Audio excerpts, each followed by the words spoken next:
Sony Pictures Chief Executive Officer Tony Vinciquerra recently expressed to the Los Angeles Times that Kraven the Hunter is probably the worst launch we've had in his nearly 8 years at the studio.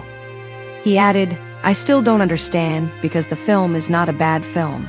Kraven debuted in theaters on December 13, earning a meager $11 million, marking the lowest opening for a Sony-released Marvel movie.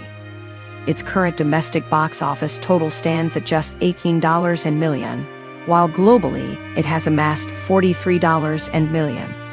These results are disastrous for a superhero movie and conclude a disappointing year for Sony's comic book films after Madame Web has struggled with $100 million worldwide and Venom: The Last Dance became the lowest-grossing entry in its franchise. Vinciquerra commented on Madame Web, stating that it underperformed in theaters because the press heavily criticized it. He mentioned that it was not a bad film and performed well on Netflix.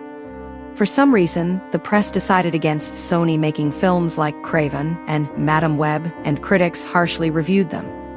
They did the same with Venom, but audiences loved Venom, making it a massive hit.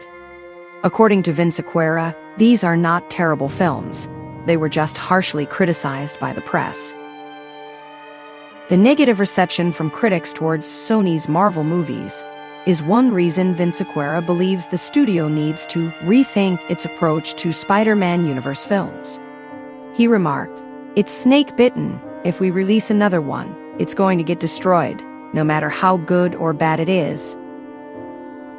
In addition to Madame Web and Kraven, Sony also faced negative reviews and poor box office performance with its Jared Leto starring Morbius movie. Insiders at Sony acknowledged that Kraven, Madame Web, and Morbius were creative and critical failures, even though they insist that Morbius, which earned $167.04 million globally, did turn a profit. Moving forward, they noted that the studio needs to be more selective about which of its Spider-Man characters should be developed into standalone movie franchises. Sony is currently collaborating with Disney's Marvel Studios on a fourth Spider-Man movie starring Tom Holland.